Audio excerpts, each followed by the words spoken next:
Hey, what's up, everybody? This is Jose from the old Florida Hood Blogs, and now we're actually Southern Hood Blogs. Welcome to my channel. Now, I just moved to Alabama, and I'm going to tell you 10 things that I can already tell you I'm going to miss about Florida.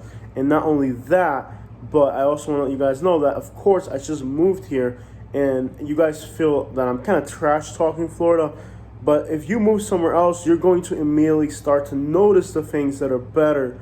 It's just, you're going to be happy about these things that are better. How could you not? I mean, I left behind so much in Florida. But you guys ready for this list? 10 things. Y'all ready? Number one, undoubtedly, the number one thing that I miss about Florida is the Cuban food. There are no Cuban restaurants within like a 100-mile radius, and I'm already feeling the stress of not being able to get Cuban food. Alabama needs to open some Cuban restaurants. There's hundreds of Mexican restaurants. I could probably tell you there's probably like 11 Mexican restaurants here in Auburn, and in the area that I'm going to be living near, which is the area of Prattsville. There's probably like 7 or 8 Mexican restaurants, but there's not a single Cuban restaurant. And that is going to be really difficult for me to get used to. And it's going to be the most just difficult part of this whole move. Okay, number 2, the second thing that I'm going to miss about Florida is public places where you can just kind of hang out and chill. In Florida, we have beaches and a lot of public places where you can just go somewhere and chill. We don't have that here in Alabama. I've yet to find a spot where I can say, this is where I'm going to park and just kind of enjoy. There's not any of that. There are a lot of really great views, but it's mostly private property. So if you're driving up a highway, the country roads are all beautiful. But there's not a place where you can actually go to chill and get some really good vibes. So on that aspect of it, hangout spots, there really aren't spots where you can just kind of hang out. Beaches, places where you can just park your truck and look at the water. It seems like most of that is private property, so we've kind of struggled with that. Number 3,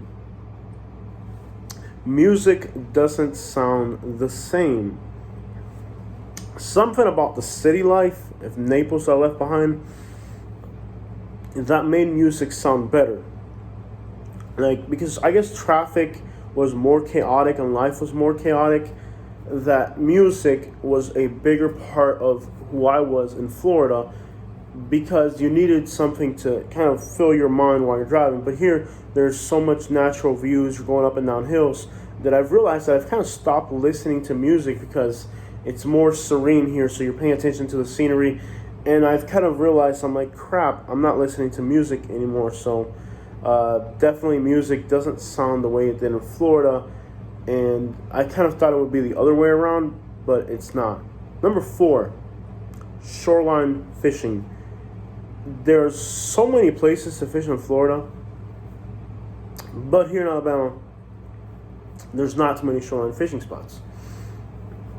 That's a tough cookie for me. Because if you know me, you know that I love to catch some fish. And I really haven't found too many shoreline fishing spots, but you really need a boat here, more than Florida. And I know that's kind of like, wait, that doesn't make sense. But really, yeah, if you have a boat here, you can really get some good fishing. There's lots of rivers, lots of creeks, lots of really big lakes. But you need a boat. So shoreline fishing is definitely not the same here in Alabama. Number 5 thing that I'm going to miss about Florida is mangoes. Yes, not just the mangoes you buy at the store. I'm talking about real varieties of mangoes. You can't do that here. So being able to pick a tropical fruit and eat it, that's not going to happen. If you guys remember, in Florida, I had a really nice garden that had mangoes, bananas, and all types of tropical fruits. That belongs to somebody else now, and I'm really going to miss it. However, I have seen all types of plums and other things that they grow up here, so I learned some new stuff, but it's going to be hard to forget about those Florida mangoes. Number 6 are the vibes. It's really slow pace here, and like I said before, there's few hangout spots, so the vibes here just aren't the same.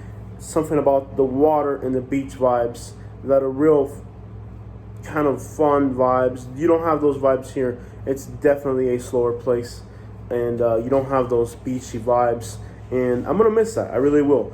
It kind of refreshes your mind. So number 7 is having people to talk to. I don't really know anybody here, and I'm a very conversational person, and not having anybody that I can kind of dialogue with other than Katie is kind of difficult. That's why I'm kind of doing more live streams and more videos, because you guys are my friends now until I can kind of make relations here. And I think people here, since they're more family oriented, they're probably even less. I don't know how it's going to work out, but definitely not having people to talk to has been a problem for me.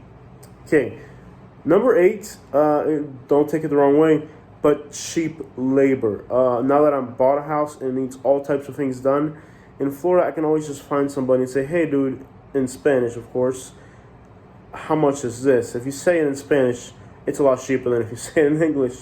So I can get somebody from Guatemala or whatever to help me. And I have found people from Guatemala here, but they have so much work they don't even have time on the weekends because they're building a lot, and nobody here really wants to work like that. Like they'll work, they don't want to work. They're not that hard. So and those that do work, they're professionals at what they do, so they're gonna charge more. So finding cheap labor here, like I did in Florida.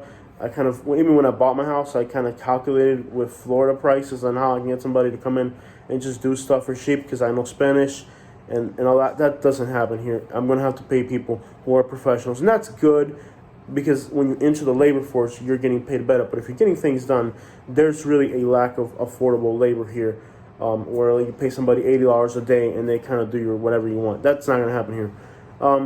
Number 9 is fast service.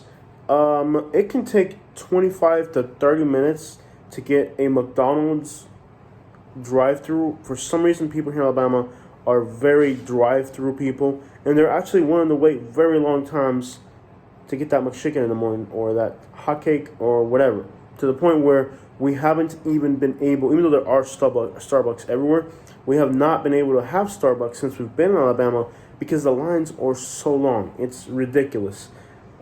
People apparently are willing to wait 45 minutes to have Starbucks in the morning. Even McDonald's is taking us like 20 minutes. And that's every morning at every McDonald's and every Starbucks. So, who knows, for some reason here, the entire fast food thing is really popping off in the morning. Great place to start a cafe with a drive-through, by the way. Because for some reason, people here are just really big on drive-throughs. And that's annoying because I kind of want my stuff in the morning, and I wake up, I'm in a hotel, it takes long. It's not like from your house you can get dressed and go quick. In the hotel, everything takes longer. I gotta walk downstairs, and I always do something on the computer in the morning, so by the time I get to lunch or breakfast, I'm already like hungry. And for some reason drive-thrus are really packed here. Well, number 10 is fast service. Everybody's kind of on island time here, and in Florida, being a city vibe, when everything's fast. If you need something done, now there's a lot of things that are faster here, but when it comes to dealing with, like if you're dealing with a store or something, it's actually better than Florida because there's less traffic to get there. There's less people in line. So like if you're going to a location, it's a lot better. But if you're having somebody come out to you to give you a quote for something, it will take a lot longer, and people here are not as to the point. Like I'm used to saying, okay, what does this job cost? It's kind of like, this is what I need done. How much does it cost? Now, I have money now, so I'll pay you now. Let's kind of get a price and do this. For some reason, that really turns people off here. I guess it's a slower process here when you're dealing with individuals getting quotes, and I don't like that because, one, it doesn't give you the opportunity to shop around, and two, it kind of just takes a lot of time, and not sure how the whole thing works. If somebody's more familiar with Southern business practices, fill me in on that, because I'm really struggling with kind of the process of when I need something done. I'm in Florida, if I need something, I can just have somebody come and promptly do the service. Here, there's no rushing people, and my business practices are to rush to the customer, so there's going to be some adjustment there with the speed of life. So not everything that I have to say about Florida is negative. As you can see, I just want you guys to understand that I'm kind of compulsive about it. I've noticed I have been compulsive. I'm a very compulsive person. I probably have what's it called? ADHD or some type of autism or something. Who knows? I don't know. I probably have something. I know something's not right. I just haven't figured out what it is. Something in here isn't right. Who knows what's wrong? Anyways, but it's a kind of a compulsive. Maybe you gotta understand. I moved somewhere new that everybody told me was horrible. So now I'm like, hey, no, it's not. So if you guys hadn't told me this place was horrible, then I wouldn't have as much to say. But since you guys have told me it was a horrible place, and I'm here, I'm like, oh, actually, this is better, that's better, that's better, that's better. So I'm going to be vocal about it because I feel that I need to be vocal about what's better. And if I see things that are worse, I'll also be vocal about that. But I'm not doing it on purpose to talk down on Florida. It may feel that way to you, but at the same time, I made this decision, so I got to run with it. And it's not about talking down on Florida. It's not about talking down on Florida because I'm not there anymore. It's just I am going to compare because I'm a compulsive person, and I'm comparing apples to apples. What's this? What's that? And every time that I find something that's better here, I'm going to be happy about it if I like it. I'm going to mention it to you guys. So sorry if it turns you off, but it is what it is. And that's it. 10 reasons, 10 things that I'm going to really miss about Florida. Cuban food being the absolute top of the list. Of course, I'm going to miss my dad, but hopefully I can change that. I don't think I can change there not being Cuban restaurants here, other than trying to convince Cubans to move here. And that probably get me in trouble somehow. But no, just playing, guys. So anyways, that's what's up. I hope you guys like this list of 10 things I'm definitely going to miss about Florida. Check it out.